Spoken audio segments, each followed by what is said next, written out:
안녕하세요. 반갑습니다. 1대1 제자영역 4주차 네 번째 시간입니다. 이번 주 강의는 예수는 어떤 일을 했습니까? 네, 지난주에도 예수님의 사역에 대해서 나눴는데 오늘은 그 두 번째 시간인데 오늘 살펴보기를 원하는 것은 예수의 십자가 죽음. 예수님 사역의 그 마지막이죠. 그 죽으심에 대해서 오늘 살펴보려고 합니다. 그래서 예수님의 공생의 시작이 우리가 지난주에 봤던 것처럼 하나님 나라에 대한 선포로 시작했습니다. 마태복음 3장 2절에 보면요. 이렇게 말씀하십니다. 회개하라 천국이 가까이 왔느니라. 그래서 이미 도래하였고 아직 완성되지 아니한 하나님의 나라. 지난주 얘기했었죠. 그래서 그 하나님 나라의 도래에 대해서 선포하시고 그리고 모든 이들에게 회개하라. 하나님 나라 가까이 왔으니 그 모든 이들에게 이 나라에 참여할 것을 초청하셨습니다. 또 마가복음에 보면 이렇게 말씀하십니다. 때가 찼고 하나님 나라가 가까이 왔으니 회개하고 복음을 믿어라. 하나님의 구원의 때가 이르렀으니 하나님의 카이로스의 시간, 구원의 시간이 도래하였으니 그 하나님 나라의 임재 가운데 회개하고 우리 요즘 회개하고 복음을 믿으라. 그렇게 말씀하신 하나님 예수님께서 공생의 사역을 시작하셨죠. 이 땅에 성육신 하셨고 사적인 생활을 하신 이후에 공생애를 시작하시면서 선포하신 메시지가 바로 이 메시지였습니다. 오늘 살펴보길 원하는 것은 예수님 공생의 마지막입니다. 예수님 공생의 마지막 그 끝은 무엇을 행하고 있었는가? 바로 십자가 순환과 죽음. 그것이 바로 예수님이 궁극적으로 이 땅에 오신 이유였고 목적이었다는 것이죠. 그래서 요한복음 19장 30절 말씀을 보면 이렇게 기록되어 있습니다. 예수께서 신 포도주를 받으신 후에 이르시되 다 이루었다 하시고 머리를 숙이니 영혼이 떠나가시니라. 뭐라고 말씀하셨습니까? 다 이루었다. 십자가상에서 예수님이 돌아가시 직전에 하신 말씀이 다 이루었다. 예수님 이 땅에 오셔서 분명 목적을 가지고 이 땅에 오셨는데 그것이 다 이루어졌다. 바로 십자가의 죽음 앞에서 예수님께서 하신 말씀입니다. 공생의 마지막은 바로 십자가의 순환과 예수님의 죽으심이 있다는 것이죠. 그래서 오늘은 예수님의 마지막 사역에 대해서 살펴보겠습니다. 왜 예수님께서 이 땅에 오셔야 했고 그리고 무엇을 위해 살아가셨고 그리고 왜 십자가에 달려 죽으셔야 했는가 그 내용을 한번 살펴보려고 합니다. 그래서 우리가 먼저 살펴볼 것은요. 예수님은 왜 죽임을 당하셨는가? 왜 예수님의 십자가 죽임을 당하셨는가? 유대인으로서는 예수님을 십자가 처형에 이르기까지 했던 죄목이 무엇이었죠? 물론 예수님의 십자가 처형은 로마법에 따라 처형되신 것이죠. 그러나 유대인들이 예수를 죽여야겠다 결정했던 죄목이 무엇이었죠? 그건 바로 신성모독의 죄였습니다. 그래서 예수님께서 목요일 밤에 체포되시고 대제사장 가야바에게 신문 받으실 때 그 집에 신문 이렇게 물었습니다. 내가 찬송받을 이의 아들 그리스도냐?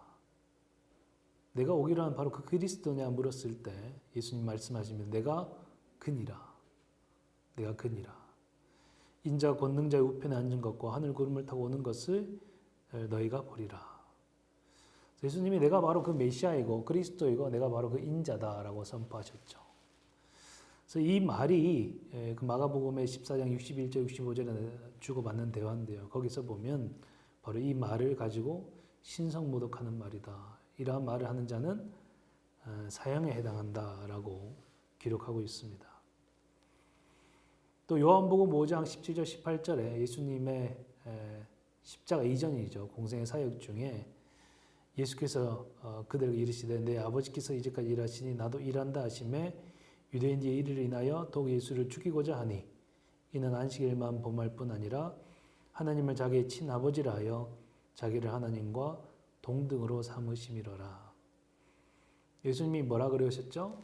내 아버지께서 일하시니 나도 일한다 하시니까 예수님이 안식일을 범하셨거든요. 안식일 범한 일에 대해서 하나님께서 일하시니까 나도 일한다라고 말씀하시면서 유대인들이 그에 대해서 안식일도 범했을 뿐 아니라 하나님을 자기의 친아버지라고 말하며 그것을 하나님과 동등됨으로 삼았기 때문에 신성모독하는 자다 예수를 더욱 죽이고자 했다. 이렇게 기록되어 있죠. 요한복음 5장에.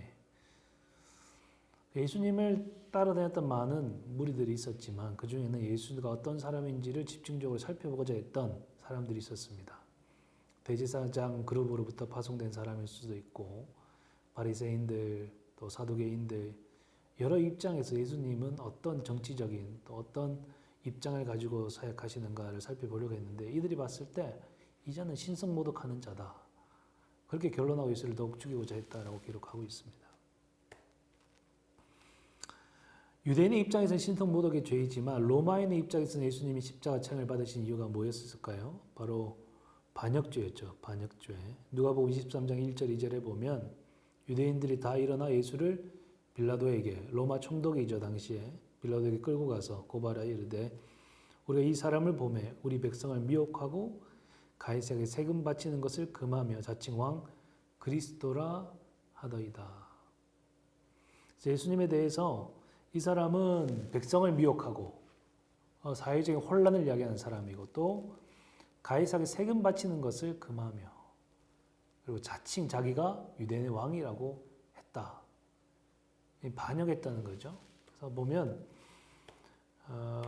빌라도가 묻습니다. 내가 유대인의 왕이냐? 그때 예수님이 내 말이 옳도다. 이렇게 대답하시죠. 그래서 예수님은 사회적으로 정치적으로 혼란을 야기하고 또 반역을 도모한 죄, 바로 반역죄로 처벌을 받게 되신 거죠. 바로 그 반역에 대한 처벌이 바로 십자가 처형이죠. 그래서 백성을 미혹하고 사회적 혼란을 야기했고 또 로마의 세금 바치는 금했다라고 사람들이 모함했고 또 자칭 왕이라 하며 정치적 반란을 도모한다라고 해서 예수님은 반역죄로 십자가 처형을 받게 되십니다.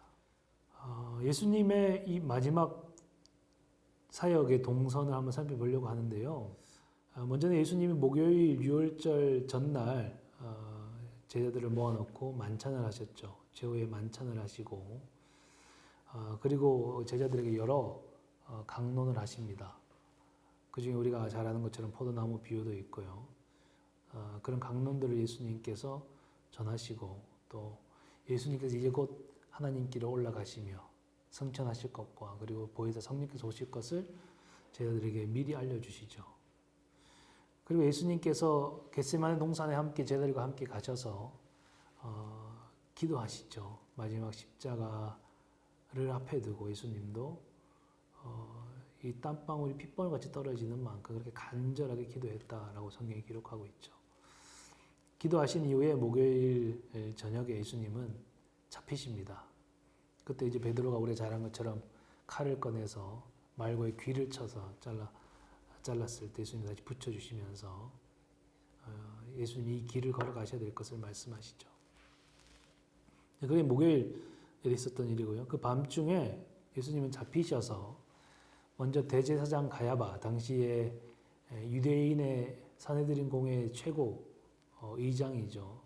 대제사장 가야바의 집에 가서 신문을 받으시고 그 다음에 가야바의 장인이자 그리고 그 직전 전 대제사장이었던 안나스에게도 신문을 받으십니다. 그 집에서 신문을 받으시고 그리고 예수님은 금요일 그 밤중에 이 신문이 일어나고요. 새벽에 산헤드린 공의회를 엽니다. 그래서 많은 사람들이 이렇게 얘기하기도 합니다. 만약 이 떳떳한 심판이고 떳떳한 이 처벌의 절차였다면 왜 이렇게 밤에 잡아서 새벽에 이렇게까지 무리하게 신문했을까? 많은 사람들이 회중들이 모였을 수도 있지만 이 밤중부터 새벽과 아침에 일어나는 이 모든 과정들에 예수를 따랐던 많은 무리들은 이러한 상황들을 잘 알지 못한 채 이 과정이 진행됐을 수도 있죠. 그래서 이 급격하게 이 심판이 이 예수님의 처벌이 결정되었다는 사실을 우리가 볼 수 있고요. 산헤드린 공회는 유대인의 최고 회의고요. 한 71명의 위원들 그리고 현직 대제사장의 의장으로 있고 그 대제사장 그룹 전직 대제사장들이 있죠. 그런 그룹들이 포함되어 있고 바리새인, 사두개인 등으로 구성되어 있는데 이 산헤드린 공의회에서 예수님 앞에 서셔서 신문을 받으십니다. 그러고 나면 예수님은 금요일 새벽 로마 총독 관정 빌라도에게 먼저 유대인들이 끌고 가서 이 사람 신성모독하는 자고 반역자다 처벌해달라라고 하죠. 근데 이 빌라도는 이 출신이 갈릴리 나사렛이라는 것을 알고서 당시 갈릴리 지역의 유대 왕이었던 헤롯 왕에게 보내게 됩니다. 그 헤롯 왕이 마침 그 당시에 예루살렘에 있었기 때문에 예루살렘에 있는 걸 알고 보냈는데 헤롯 왕은 성경에 보면 흥미롭게 예수를 대하죠. 잘 익히 들었던 그런데 그런 예수에 대해서 자신도 처벌하지 않고 다시 빌라도에게 돌려보냅니다. 로마의 총독에게로. 그래서 예수님이 다시 빌라도 앞에 다시 서게 되시고 그리고 무리 앞에 채찍질 당하고 결국은 빌라도도 유대인들의 이 무리들의 선동과 또 호소를 이기지 못하고 결국 예수를 십자가에 못 박히게 도록 넘겨주게 되죠.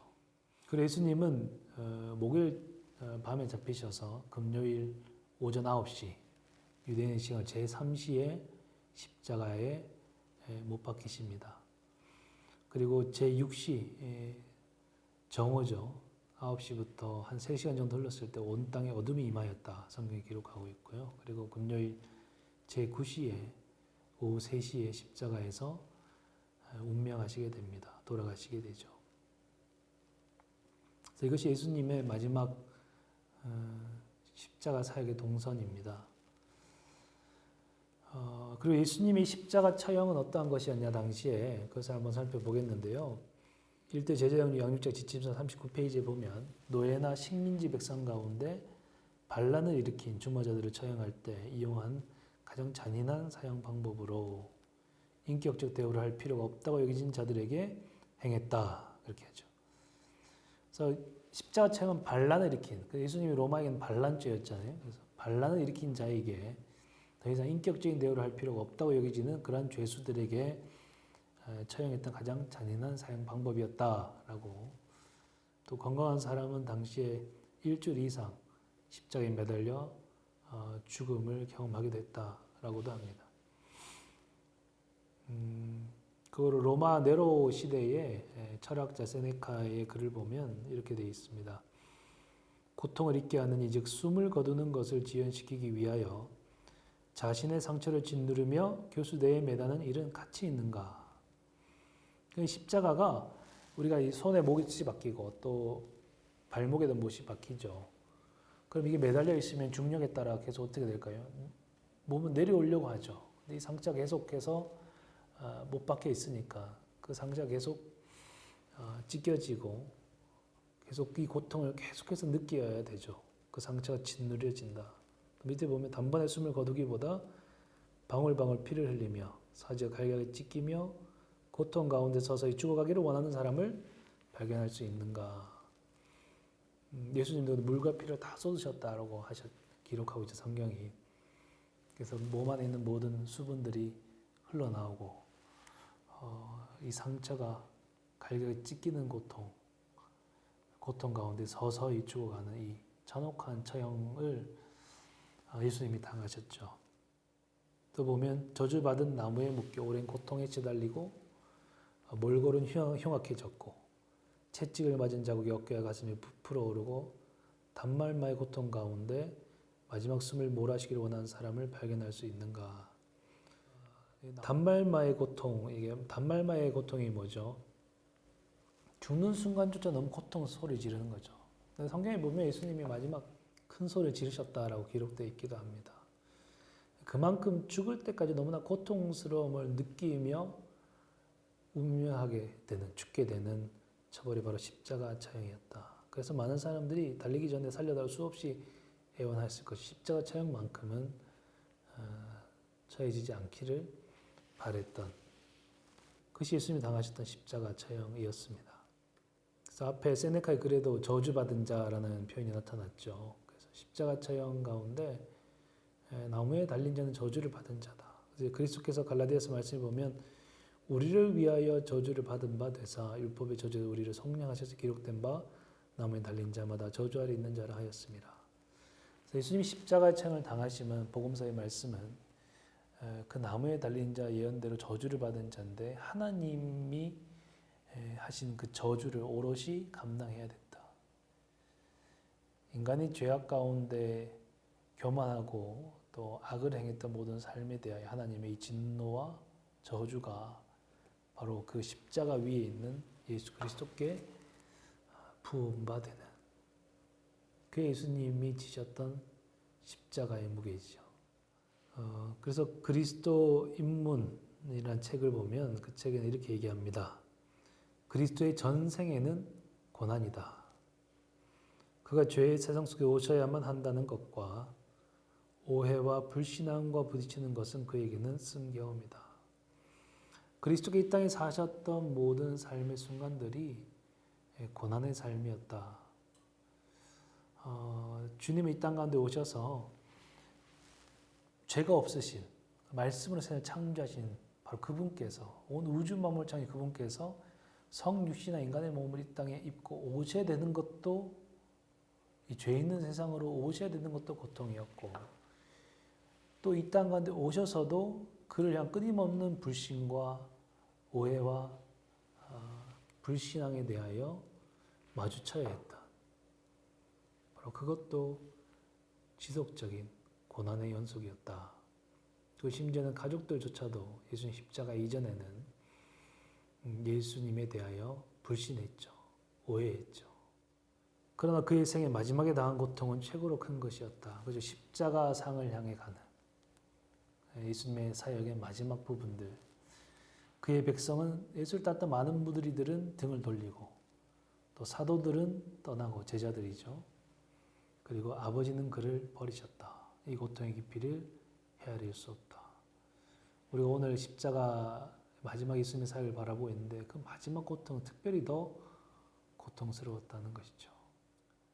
그리고 그곳에서도 정점이 예수의 십자가 고난, 십자가에서 마지막 죽으시기까지 당하시는 고난은 비교할 수 없을 정도로 큰 것이었다. 왜냐하면 예수는 전 인류의 죄에 대한 하나님의 진노를 받으셨기 때문이다. 하나님의 진노는 죄에 대한 반응이며 죄적인 모든 것과 범죄하는 자로부터의 거룩한 거부이다. 태초부터 하나님과 함께 하셨던 예수 그리스도, 바로 그 로고스였던 말씀이셨던 바로 그분, 하나님의 아들이셨던 그분께서 모든 죄와 저주를 당하게 되셨을 때 하나님과의부터 단절을 경험하고 하나님으로부터의 거룩한 거부를 경험하는 이 진노 가운데, 이 하나님의 공의로운 심판 가운데 예수 그리스도는 하나님부터 하나님이 나를 거부하시고 그래서 예수님 말씀 어찌하여 나를 버리시나이까. 이것이 가장 큰 고통이었다. 가장 큰 고통. 가장 뼈아픈 고통은 바로 십자가상에서 하나님의 진노와 저주가 그에게 부음받고 모든 인류를 대신하여 그리고 그가 그 죄로 말미암아 하나님으로부터 단절과 거부를 경험하게 된 것. 그것이 가장 큰 고통과 아픔이었다는 것이죠. 죄에 대한 하나님의 진노가 너무나 크기에 하나님은 이 죄를 처벌하지 아니하시고 그의 사랑하는 아들 예수 그리스도를 쓰라리고 고통스러운 십자가의 죽음으로 처벌하셨기 때문에 우리는 우리 자신을 미워하고 하나님 앞에서 겸손해야 한다. 이 하나님의 죄에 대한 진노, 이것은 우리가 말로 표현할 수만큼 크다는 거죠. 이것을 우리가 하나님의 피조물이 이것을 감당하기를, 처벌하기를 원치 아니하시고 그의 사랑하는 아들 예수 그리스도에게 이것을 처벌하심으로, 그래서 이 십자가의 죽음 가운데 바로 이 하나님의 이 진노가 부음받으니까 그것이 얼마나 예수 그리스도께는 고통이었냐는 사실을 보여주고 있는 것이죠. 온전히 하나를 이루었던, 연합을 이루었던 그 아버지 하나님과 성자 예수 그리스도, 또 성령 하나님과 온전한 하나를 이루시면서 삼위일체로 존재하셨다. 태초부터 영원까지 함께 하시는 그 가운데서 예수 그리스도가 이 하나님의 진노를 경험해야 됐다.